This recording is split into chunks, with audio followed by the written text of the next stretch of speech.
खबर बांदा से, जहां पर वैद की आड़ में धड़ल्ले से अवैध खनन और ओवरलोडिंग का खेल खेला जा रहा है। ओवरलोडिंग वाहनों के गुजरने से सड़कें खराब हो चुकी हैं। ओवरलोड ट्रक धड़ल्ले से यहां पर गुजरते हुए दिखाई दे रहे हैं। आप तस्वीरें देख रहे हैं। ओवरलोडेड ट्रकों के गुजरने से सड़कें पूरी तरीके से ध्वस्त हैं। खनिज और परिवहन विभाग की शह पर अवैध खनन और ओवरलोडिंग का ये पूरा गोरख धंधा चल रहा है। यमुना नदी में वैद के नाम पर अवैध खनन किया जा रहा है। बिना रॉयल्टी के भी अवैध तरीके से बालू की गाड़ियां यहां से गुजर रही हैं, मगर इनकी देखरेख करने वाला कोई भी नहीं है। उत्तर प्रदेश का बांदा का इलाका, जहां पर किस तरीके से अवैध खनन और उसके बाद में जिस अंदाज में धड़ल्ले से ये गाड़ियां आगे गुजरती हैं, और उसे देख करके ऐसा लगता है कि जैसे पुलिस और प्रशासन की टीमें इन तमाम चीज़ों से आंखें मूंदे हुए हैं।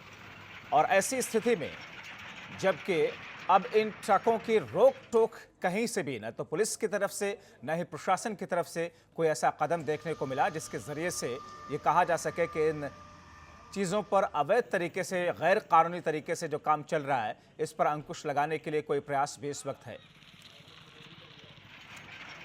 इन ट्रकों की आवाजाही की वजह से जो रास्ते हैं, जो रोड हैं, वो पूरी तरीके से ध्वस्त हो चुके हैं, टूट चुकी हैं सड़कें। मगर बावजूद इसके, बार बार शिकायत करने के बावजूद भी न तो पुलिस की तरफ से इस पर कोई अंकुश लग रहा, न ही प्रशासनिक स्तर पर कोई टीम इन तमाम चीज़ों की खोजबीन कर रही है, खोज खबर ले रही है। यानी कि धड़ल्ले से, अवैध तरीके से ये सब कुछ चल रहा है। एक तो खनन अवैध तरीके से किया जा रहा है, बिना पुलिस प्रशासन के इजाज़त के या फिर जो गाइडलाइंस है, जो मानक है, उनके पालन के बिना ही ये सब कुछ चल रहा है। अतुल मिश्रा हमारे सहयोगी फोनलाइन के जरिए जुड़े हुए हैं। अतुल, पुलिस प्रशासन की मिली भगत से क्या सब कुछ हो रहा है? जी, निश्चित तौर से आपसे बता दूं कि ये जो अवैध खनन है और अवैध खनन के बाद ओवरलोडिंग, शहर की जो सड़कें हैं पूरी तरह से ध्वस्त होती जा रही हैं।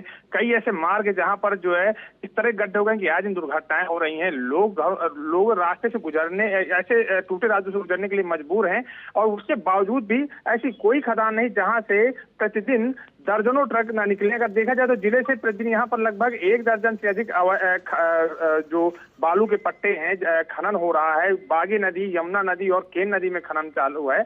वहां से ट्रक निकलते हैं, ओवरलोड ट्रक, ट्राली तो ठीक पटले लगा के लगभग 1200 से 1300 फुट, जबकि मानक अगर देखा जाए तो 600 से 800 फीट का है। लेकिन बावजूद जिस तरह से दिन दहाड़े यहाँ पर ओवरलोडिंग हो रही है, निश्चित तौर पर अगर देखा जाए तो राजस्व विभाग की, पुलिस विभाग की, परिवहन विभाग की और खनिज विभाग की निश्चित तौर पर यह सही से कार्य हो रहा है। क्योंकि अगर देखा जाए तो शहर कोतवाली ही नहीं, देहात कोतवाली, बदौसा थाना, चिल्ला थाना, तर्रा थाना और जितने भी यहाँ पर मटौर थाना, इन थानों के सामने से जिस तरह से ओवरलोड ट्रक, सैकड़ों की संख्या में ओवरलोड ट्रक प्रतिदिन निकलते हैं। आप देख सकते हैं इन तस्वीरों में किस तरह से बिना रॉयल्टी के भी यहाँ पर ट्रक गुजर रहे हैं। जिस तरह से लगातार यहाँ पर अवैध खनन और ये ओवरलोडिंग का जो खेल है, वो निश्चित तौर पर यहाँ जो जिले के जो लोग हैं उनके लिए, बाइक सवारों के लिए और जो वाहनों चलते उनके लिए, जहाँ एक लेकिन तरफ अतुल, पुलिस और प्रशासन की टीमें इन तमाम चीजों पर अंकुश क्यों नहीं लगा रही?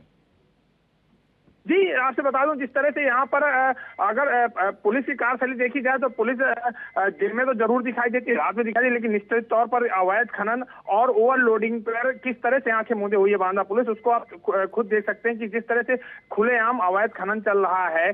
20 नदियों में पोकलैंड मशीनें उतार कर अवैध खनन किया जा रहा है। यहाँ की 3 नदियां जो यहाँ पर मेन नदियां हैं, बुंदेलखंड में वैसे भी सूखे के हालात बन जाते हैं गर्मी आते, बावजूद उसके अवैध खनन चल रहा है। अवैध खनन का जो ओवरलोडिंग है, सभी सड़कें ध्वस्त होती जा रही हैं। आप देख सकते हैं किस तरह से लोग वाहनों में धूल खाते हुए निकल रहे हैं। ये जिला मुख्यालय का मामला है, ये ग्रामीण क्षेत्र का मामला। जिला मुख्यालय से सटी 1 से 2 किलोमीटर अंतर्गत की रास्ते हैं ये जो आप तस्वीरों में दिखा रहे हैं R9 टीवी के माध्यम से। जिस तरह से हम लोग देख रहे हैं, ये जिला मुख्यालय का है और इस तरह से टूटी सड़कें हैं। जिस तरह से भले ही प्रदेश सरकार, उप मुख्यमंत्री केशव मौर्य कितने ही दावे क्यों ना करें कि सड़कें सही की जाएंगी, गड्ढे मुक्त किए जाएंगे, लेकिन जिस तरह से बांदा प्रशासन जिस तरह से काम कर रहा है, निश्चित तौर पर पूरी तरह से शासन की मंशा के अनुरूप नहीं है।